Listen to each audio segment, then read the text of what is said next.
Hello everyone, next topic is transformer on no load. ठीक है, तो ट्रांसफॉर्मर ऑन नो लोड इसका क्या मीनिंग होता है? A transformer is said to be on no load if its primary winding is connected to an AC supply source. Primary winding को हमने AC source से कनेक्ट किया और सेकेंडरी वाइंडिंग को हमने ओपन सर्किट रखा है। तो नो लोड का मतलब सेकेंडरी साइड कुछ भी कनेक्टेड नहीं है, मतलब लोड करंट I2, लोड में जो करंट जा रहा है वो जीरो है। तो इस केस में क्या होगा, I2 के जीरो होने से, सेकेंडरी साइड में करंट जीरो होने से जो रिलेशन होता है आइडियल ट्रांसफॉर्मर के लिए N1I1 is equal to N2I2 से I1 भी जीरो होना चाहिए आइडियली। बट अगर I1 जीरो होगा तो ये फ्लक्स प्रोड्यूस नहीं होगा। ठीक है, तो इस फ्लक्स को प्रोड्यूस करने के लिए small amount of current is required, that current is called magnetising current. तो at no load transformer takes only the magnetising current from the supply which produces the flux in the magnetic core. यानी at no load transformer supply से सिर्फ magnetising current draw करता है flux को बनाने के लिए, फ्लक्स को प्रोड्यूस करने के लिए। ठीक है, तो ये चीज हमने लिखा है, when an ideal transformer is on no load then the function of the primary current is only to magnetise the core, so this current is called magnetising current. क्योंकि वो करंट का फंक्शन उस टाइम क्या होता है, core को magnetise करने के लिए, फ्लक्स प्रोड्यूस करने के लिए, that's why this current is called magnetising current. ठीक है, और जो मैग्नेटाइजिंग करंट होगा वो फ्लक्स बना रहा है। ठीक है, तो again we know that the windings of an ideal transformer is purely inductive. जो आइडियल ट्रांसफॉर्मर होता है इसकी जो वाइंडिंग्स होती हैं प्योरली इंडक्टिव कंसीडर करके हम चलते हैं। और आपको पता है प्योर इंडक्टर के लिए जो करंट होता है थ्रू द वाइंडिंग या थ्रू द इंडक्टर, वो उसके अक्रॉस वोल्टेज को 90 डिग्री से लैग करता है। ठीक है, so this magnetising current must lag the supply voltage by an 90 degree. ठीक है, तो अगर हम नो लोड फेजर डायग्राम की बात करें तो ये इस फ्लक्स एक्सिस हो गया, ये E1 E2 एक्सिस हो गया, ये हम देख चुके हैं पहले ही। और उस टाइम पर I1 जो होगा सप्लाई करंट वो सिर्फ I म्यू ही होगा, जो सिर्फ मैग्नेटाइज को कोर को मैग्नेटाइज करने के काम आएगा। और minus of E1 according to the Lenz's law, minus of E1 is V1। ठीक है, तो this is the phasor diagram of ideal transformer at no load.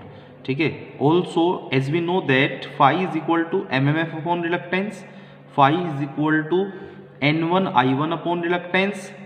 तो from here N1 and reluctance of the core are constants, therefore we can say that flux produced by the primary winding is directly proportional to the primary winding और primary current। और primary current उस time कितना है, यहाँ पर जो primary winding में flow हो रहा है वो I म्यू ही सिर्फ फ्लो हो रहा है।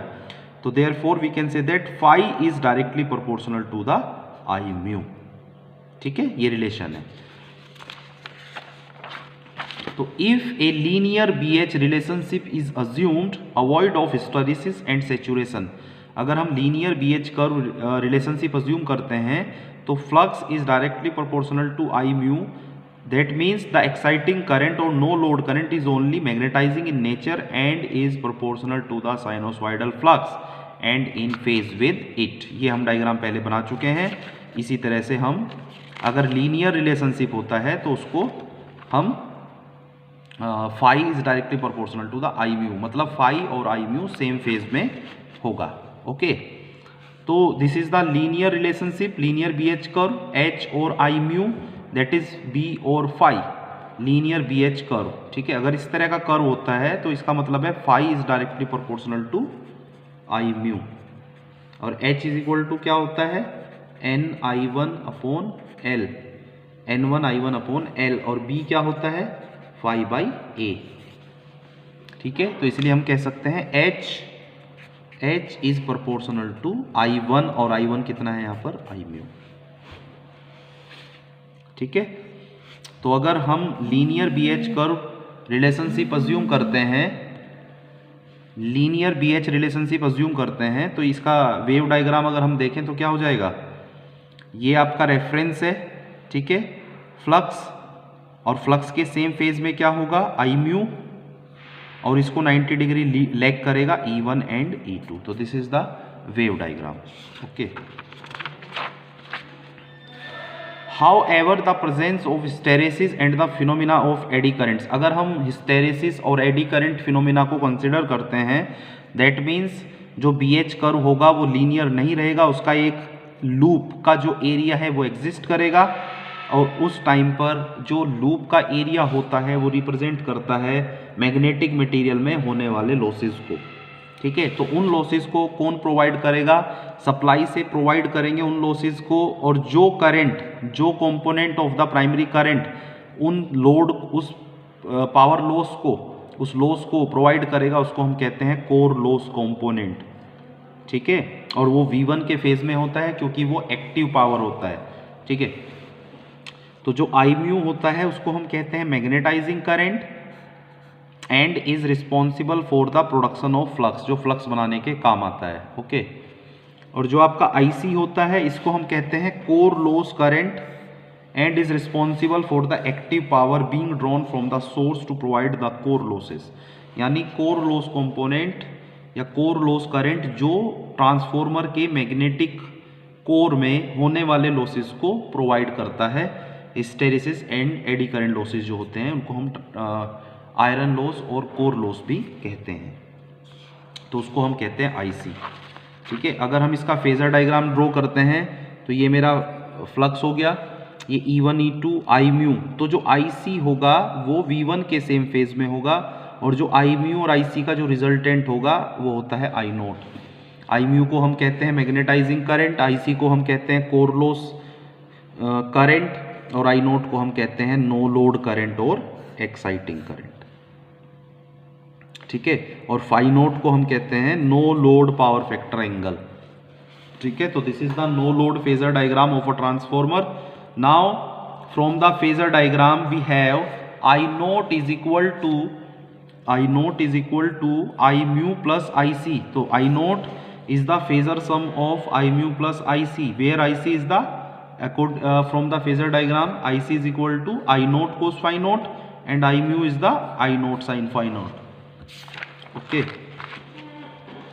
Now I naught is equal to, अगर मैग्नीट्यूड की बात करें तो under root I mu square plus IC square according to the Pythagoras theorem, या फिर आप I नोट, I म्यू और IC की वैल्यू रख के देख सकते हैं, इसको बैलेंस कर सकते हैं।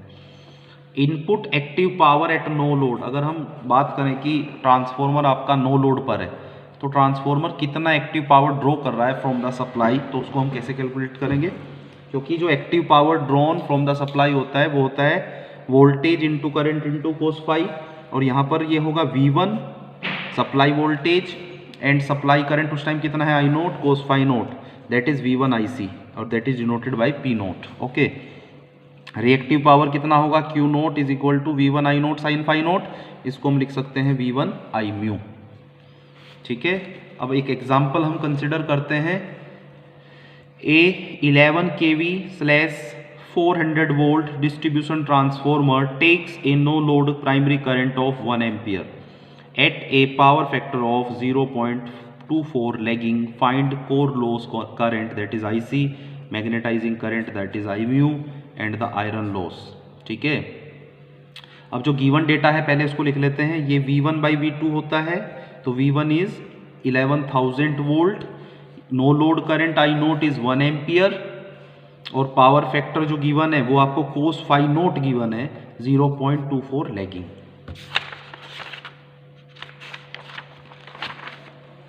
ठीक है। इसको सिंप्लीफाई करेंगे तो यहाँ से हम IC निकाल सकते हैं।